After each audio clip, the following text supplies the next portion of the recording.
Hey, so this is Ramon Ray with Smart Hustle Magazine and Infusionsoft. And who are you and who do you work for? Hi, I'm Sarah Endline, the CEO and Chief Writer of Sweet Riot. Awesome. And Sarah, what is Sweet Riot? My guess from what I can see behind you and in this awesome space here is you sell chocolate, but it's a lot different than just chocolate. I know you're mission-based and et cetera. Give us the summary of what Sweet Riot's all about. We like to say a Sweet Riot is something where you're building a sweet movement to fix the world. So we try to create products that really have change woven into them. Natural, organic, fair trade, gluten-free, supporting Latin American farmers. These are some of the things we do to create this sweet movement. And why is that so important? I mean, clearly you've been doing this a while. You didn't just wake up yesterday and say, I want to change the world. Why was this in your DNA to do? Why couldn't you just say, you know what, let's sell chocolate, make a ton of money, and I'll donate. I'll donate to the Red Cross. I mean, that would be great. I'd give you your good person sticker. Why? I look at the old models of philanthropy, like, we sell cigarettes, but we give to, the community.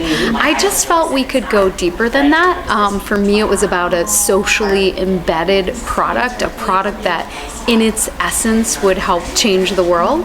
And so I looked a lot at what is it we're making? What is it we're creating so that every time we sell a unit, we know we're creating positive change. Awesome. And this is going to be not like a 4-hour interview. Unfortunately, I'd ask you every question there is that Inc. Magazine and Entrepreneur and Smart Hustle cover. But let's cover some top level. And your website, by the way, is a great resource for, I know, Sweet Riot's DNA. So hiring, Sarah, let's talk about that. Your team here looks really awesome.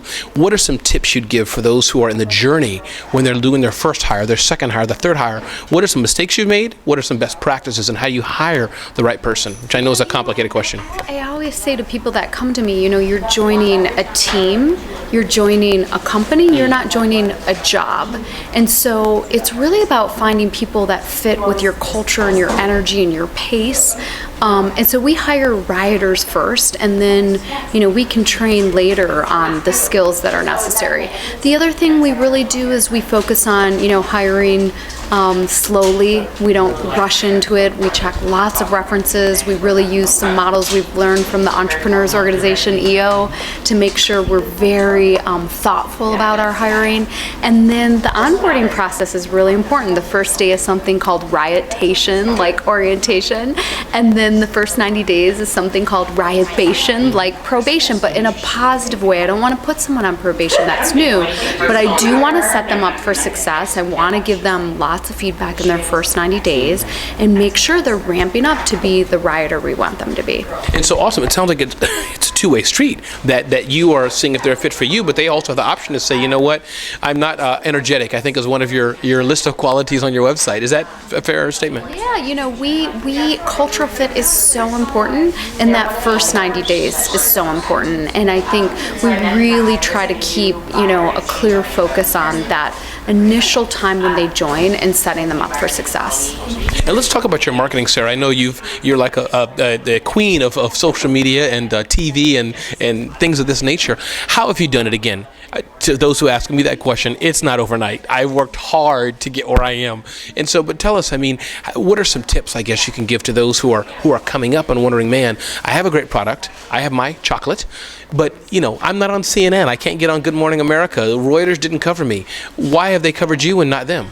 It's an interesting question.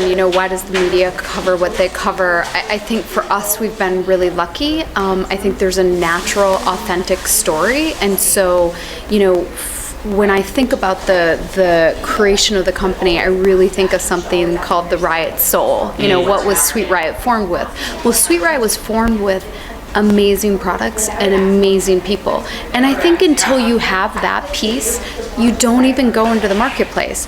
Once you have your amazing products or services and your amazing kind of people and culture, go into the marketplace then. Go into your retail stores then. Go into, the press and the media world then.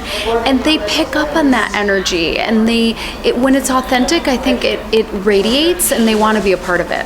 It sounds like you're saying that some people may be doing it too far in advance. It can happen anytime, but that some people try to put the cart before the horse. Hey, can you cover me? And then you don't have the systems or you have a crappy product and you're wondering why they said no. Is that Makes sense. It could be that, again, authenticity is a key part of the message I'm saying. I mean, I don't know that, earlier or later is the right answer. I think it's about being authentic. I think, Ramon, you have great energy and a real commitment to small business, and people pick up on that. And so, that energy that you carry is so important.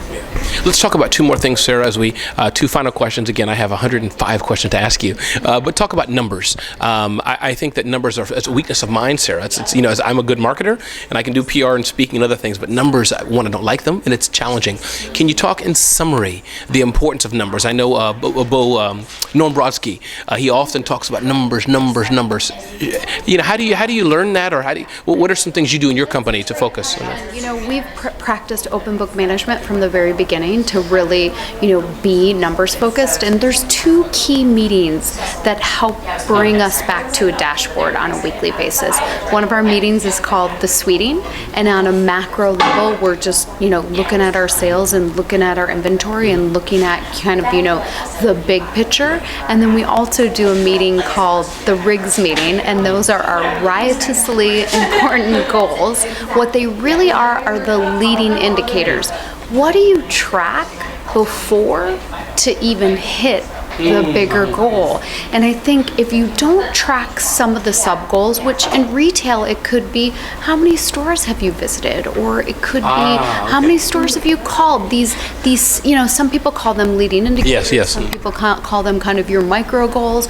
Whatever you call them, the tracking is so important because it's those leading indicators that will lead you to the bigger goals you want to achieve. No, I love it, and that's new for me. I love it. Last question, Sarah. Let's talk about the hustle.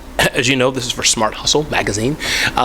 Give us some of your hustle that you've had to do over the years to get where you are today. I'm sure it hasn't been easy. Maybe it was. But talk about the hustle and what's your advice for others. I know Gary Vaynerchuk talks a lot about that hustle.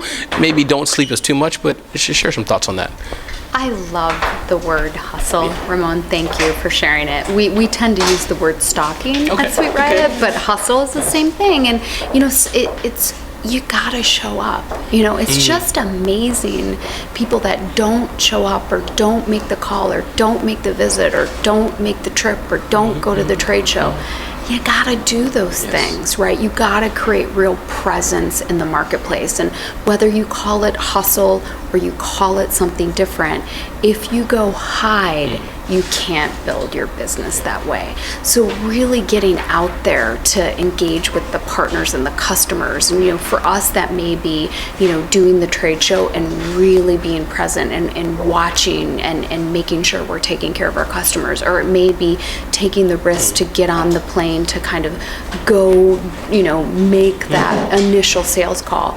One of my funny early stories is I in our second month of business, I thought to myself, today is the day we have to figure out how to get into Whole Foods. I didn't know a soul there, and I rode the escalator down at Whole Foods Columbus Circle, and I went walking down the aisles, and I started talking to someone stocking the shelves, and I said, who do I talk to about the chocolate set? And all of a sudden this person got up, and I thought they were stocking shelves. It was the entire, grocery team leader of the whole store.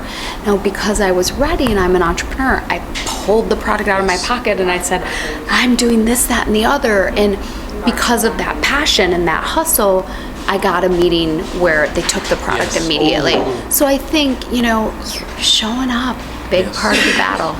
It's so simple, because anyhow, I can go all day, but if people wonder why are they not where they should be, and then they realize they're not showing up. So I love it. Thank you, Sarah. So again, I'm Ramon Ray with Smart Hustle Magazine. And one more time, who are you and who do you work for? My name is Sarah Endline. I'm the CEO and Chief Writer of Sweet Riot in New York City. Thank you, Sarah.